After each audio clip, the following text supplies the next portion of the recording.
வணக்கம். நேற்று அதிமுகவிலிருந்து திருப்பியும் ஒரு 300 பேர் தாவேக்கால போய் ஜாயின் பண்ணியிருக்கிறாங்க. அப்படி இருந்தும் நம்ம எடப்பாடி விட்டு கொடுக்கறதா இல்லை. அதிமுக மீண்டும் ஒரு ஃபினிக்ஸ் பறவையை போல எழுந்து வரும் அப்படி இப்படின்னு பேசியிருக்கிறார். ஆனால் உண்மையிலேயே நேற்று எடப்பாடி இத்தனை வருஷமாக பேசுனதில் ஓரளவுக்கு கரெக்டாக தெளிவாக பேசினார். அதை நம்ம பாராட்டி தான் ஆகணும். அதை பற்றிலாம் பார்க்கலாம். அதிமுகவிலிருந்து கொத்து கொத்தா தாவேக்கால சேர்றாங்க பாருங்க. அதில் பெரிய ஒரு பிரச்சனை ஒன்று இருக்குது. அதை பற்றி முதல்ல பார்ப்போம். அதிமுக இல்லை மற்ற கட்சியிலிருந்து வர்றவங்களெல்லாம் சேர்க்கும்போது, தாவேக்காவில் சேர்க்கும்போது என்ன ப்ரூஃபாக வாங்குறாங்கன்னா வெறும் ஐடியா மட்டும்தான் வாங்குவாங்க. மற்றபடி அவங்களுடைய எந்த ஒரு பின்னணியையும் விசாரிக்கிறது கிடையாது. அப்படியே சேர்க்கறது தான். எல்லா கட்சியுமே அதை தான் பண்ணிக்கிட்டு இருக்காங்க. ஆனால் தாவேக்கா வேறு மாதிரி ஒரு அரசியல் பண்ணுறதுக்காக நாங்கள் வந்திருக்கோம் அப்படின்னு சொல்லும்போது அதை சில விஷயத்தில் செஞ்சுக்கிட்டு தான் இருக்காங்க. அதிலெல்லாம் நம்ம குறை சொல்ல முடியாது. அப்படி இருக்கும்போது நிறைய பேரை அதிமுகவிலிருந்தே இப்போ கிட்டத்தட்ட கடந்த வாரம் ஒரு 300 கிட்டத்தட்ட நிறைய பேர் சேர்ந்துட்டாங்க. அதிமுக கூடாரம் காலியாகிட்டு இருக்கு. அப்படி இருக்கும்போது இவங்களுடைய பின்னணியெல்லாம் செக் பண்ணிட்டு சேர்க்குறாங்களா அப்படின்னு தெரியல. ஏன்னா முக்கியமான நபர்களுடைய பின்னணிலாம் ஓரளவுக்கு தெரிஞ்சிருக்கும். ஆனால் நிறைய 300 பேர்லாம் வரும்போது அதில் எத்தனை பேருக்கு அவங்களுடைய பின்னணி எப்படி இருக்குது, அவங்க மேலே ஏதாவது போலீஸ் கேஸ் இருக்கா, அவங்க போலீஸ் கிளியரன்ஸ் சர்டிஃபிகேட்லாம் வாங்கிட்டு வந்திருக்கிறாங்களா, ஊரில் அவங்களுடைய நடவடிக்கை எப்படி, அதையெல்லாம் விசாரிச்சுட்டு இந்த கட்சியில் சேர்க்குறாங்களா அப்படின்றத முதல்ல பார்க்கணும். அப்படி விசாரிச்சுட்டுலாம் சேர்க்கல, எந்த ஒரு கட்சியும் அதை செய்யறதில்ல. ஆனால் அப்படி செஞ்சாங்கன்னு வச்சுக்கோங்க, கட்சியின் பேர் ஓரளவுக்கு காப்பாற்றப்படும்.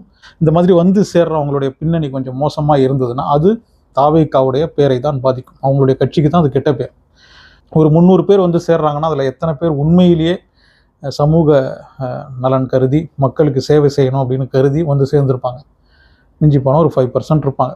அப்போ மற்றவங்கெல்லாம் ஏதோ ஒரு ஆதாயத்துக்காக தான் வந்திருப்பாங்க. அப்படி இருக்கும்போது அவங்களுடைய பின்னணியெல்லாம் செக் பண்ணிவிட்டு கட்சியில் அவங்கள சேர்த்துக்கிறதுனால கட்சிக்கு எந்த கெட்ட பேரும் வராமல் இருக்குமா அப்படின்றதெல்லாம் பார்த்துட்டு இந்த போலீஸ் கிளியரன்ஸ் அந்த மாதிரி எல்லாத்தையும் செக் பண்ணிவிட்டு சேர்க்கறது நல்லது. அது எல்லா கட்சியும் செய்ய ஆரம்பித்தாங்கன்னா, டிஎம்கேவாக இருந்தாலும் இல்லை ஏடிஎம்கேவாக இருந்தாலும் இல்லை எந்த ஒரு கட்சியுமே வேறொரு கட்சியிலேருந்து இவங்களுடைய கட்சிக்கு வரும்போது அவங்க அந்த சேர்ற உறுப்பினர்களுடைய பின்னணியை ஃபுல்லாக செக் பண்ணிவிட்டு சேர்த்தாங்கன்னா அது அந்த கட்சியின் பேரும் காப்பாற்றப்படும். இந்த மாதிரி தவறு பண்ணுறாங்க பாருங்கள், அவங்களுக்கு ஒரு சின்ன ஒரு பயம் இருக்கும். இனிமேல் நம்மளை எந்த கட்சியிலும் சேர்க்க மாட்டாங்க, போலீஸ் கிளியரன்ஸ் கிடைக்காது, எந்த கட்சியிலும் சேர்க்கலன்னா ஏதாவது கட்சியில் இருந்துட்டு கொஞ்சம் கெத்துலாம் காட்டலாம் அப்படின்னு நினச்சிக்கிட்டு இருக்கிறவங்களுக்கு கூட ஒரு பயம் வரும்.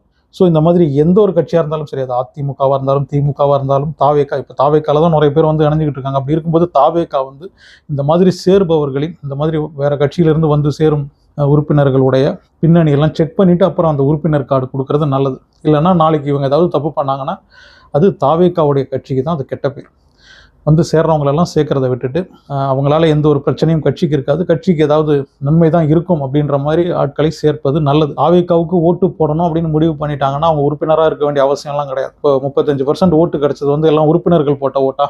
அதெல்லாம் கிடையாது. ஒரு மாற்றம் வேண்டும் அப்படின்னு நினச்சி போட்டவங்க தான் இல்லையா? அதனால் உறுப்பினர்களை சேர்க்கும்போது அவங்களுடைய பின்னணியெல்லாம் செக் பண்ணிவிட்டு ஒரு போலீஸ் கிளியரன்ஸ் சர்டிஃபிகேட்லாம் கேட்டு வாங்கி சேர்க்கறது நல்லது. சரி, இப்போ நம்ம எடப்பாடி மேட்டருக்கு வருவோம். எடப்பாடி என்ன சொல்லியிருக்கிறாருன்னா, டிவிகேவுடைய கட்சியில் 2 கால் ஆடிக்கிட்டே தான் இருக்குது, அது எப்போ வேணால் கழண்டு போயிடலாம், எப்போ வேணால் ஆட்சி கவுந்து போகலாம் அப்படின்னா நம்ம எடப்பாடியும் சொல்கிறாரு. ஏன்னா இப்போ இவங்களுக்கு ஒரு பயம் வந்துடுச்சு. ஏன்னா ஒரு 5 வருஷம் கொண்டு போயிடுவாங்க போல இருக்கே, அப்படி போகாது அப்படின்னு நினச்சிட்டு அமைதியாக இருந்தவங்கலாம் கூட அதிமுக காரங்கெல்லாம் இப்போ அதிமுக காரங்கன்னு இனிமேல் எங்கே சொல்கிறதில்ல, அதிமுக அப்படின்னு சொல்கிறதுக்கு ஒரு 3-4 பேர் தான் இருக்கிறாங்க. யாரும் இல்லாத ஒரு டீ கடையில் தான் நம்ம எடப்பாடி இப்போ டீ ஆற்றிக்கிட்டு இருக்காரு. கிட்டத்தட்ட அதிமுக கூடாரம் முழுவதுமே தாவேக்கா பக்கம் போயிடுச்சு. இன்னும் சொல்ல போனால் அதிமுக பிறந்த வீடு, டிவிகே புகுந்த வீடு அப்படின்னு சொல்லிகிட்டே போகிறாங்க. அதிமுகவிலேருந்து நாங்கள் போனாலும் அதிமுகவில் இருக்கிற மாதிரி தான் இருக்குது அப்படின்னு சொல்லிட்டு தான் நிறைய பேர் போகிறாங்க. ஸோ அதிமுக காரங்களாம் இது ஒரு புகுந்த வீடாக நினச்சிக்கிட்டு போகிறாங்க. அதனால் இன்னும் நிறைய பேர் பிறந்த வீட்டிலேருந்து புகுந்த வீட்டுக்கு போகிறதுக்கான வாய்ப்பு இருக்குது. அப்படி இருக்கும்போது தான் நம்ம எடப்பாடி 2 கால் கண்டு போகும், 3 கால் கண்டு போகும் அப்படின்னு பேசிகிட்டு இருக்காரு. கட்சியை வளர்க்குற வேலையை பார்த்தா நல்லாயிருக்கும். இன்றைக்கி நல்லா பேசினார். உண்மையிலேயே இந்த பாயிண்ட் எல்லாம் ஒழுங்காக எழுதி வச்சு ஆர்டர் படி பேசினார். அது அவர்கிட்ட வந்திருக்கிற ஒரு சிறிய மாற்றம். நாம் கொஞ்சமாவது புத்திசாலித்தனமாக பேசணும் அப்படின்ற ஒரு உணர்வு இப்போ வந்திருக்கு. அது கண் கட்டதுக்கப்புறம் இந்த சூரிய நமஸ்காரம் அப்படின்னு சொல்லுவாங்க பாருங்கள், அந்த மாதிரி தான். இனிமேல் அதிமுக அப்படின்ற கட்சியை காப்பாற்றணும் அப்படின்னா ஒரு தடவை ட்ராக்லேருந்து அந்த ட்ரெயின் இறங்கிடுச்சுன்னா திருப்பியும் அதில் ஏற்றுறது கஷ்டம். அதிமுக கிட்டத்தட்ட இறங்கிடுச்சு. அதிமுகவின் முன்னாள் அமைச்சர் உடுமலை ராதாகிருஷ்ணன் எல்லாம் இன்னைக்கு தாவேக்கால சேர்ந்ததுக்கப்புறம் அவர் பேசுனதெல்லாம் கொஞ்ச நாளாக நிம்மதியாக இல்லாமல் இருந்தேன், தூக்கமே இல்லாமல் இருந்தேன். இப்போ இந்த கட்சியில் சேர்ந்ததுக்கப்புறம் தான், இந்த கட்சியில் தாவேக்காவில் இணைஞ்சதுக்கப்புறம் தான் கொஞ்சம் நிம்மதியாக வந்தது. இனிமேல் தான் நிம்மதியாக தூங்க முடியும் அப்படின்ற மாதிரி சொல்கிறார். உடுமலை ராதாகிருஷ்ணன்லாம் ஜெயலலிதாவுடைய ஒரு மிகப்பெரிய பக்தன் அப்படின்னே சொல்லலாம். அவங்களால வளர்ந்து வந்தவர். அவரெல்லாம் என்னால் நிம்மதியாக இருக்க முடியல அதிமுகவில், அதனால தான் வந்தேன் அப்படின்லாம் சொல்ல வச்சுட்டீங்க பாருங்கள்.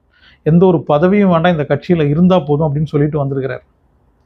எந்த ஒரு பதவியும் வேண்டாம், இந்த கட்சியில் இருந்தால் போதும் அப்படின்ட்டு அப்போ ரிசைன் பண்ணிவிட்டு ஊரில் நிம்மதியாக இருந்திருக்கலாம். ஏதோ ஒரு ஆசை இருக்குது, அதை விடுங்க. ஆனால் நிம்மதி இல்லாமல் இந்த கட்சிக்கு வந்திருக்கிறேன் அப்படின்னு சொல்கிறாரு பாருங்க. அந்த மாதிரி சொல்ல வச்சிருக்கிறாங்க அதிமுககாரங்க. ஏற்கனவே செதஞ்சு போயிட்டு இருக்கிற அதிமுகவுக்கு வந்து உடுமலை ராதாகிருஷ்ணன் போன்றவர்களை எல்லாம் தக்க வைக்க முடியல அப்படின்னா, அப்புறம் இந்த அதிமுக கட்சியை வந்து நாங்கள் ஃபினிக்ஸ் பறவையை போல எழுந்து வருவோம் அப்படின்லாம் நம்ம எடப்பாடி சொல்கிறது வந்து நான் சொல்கிற மாதிரி தான்.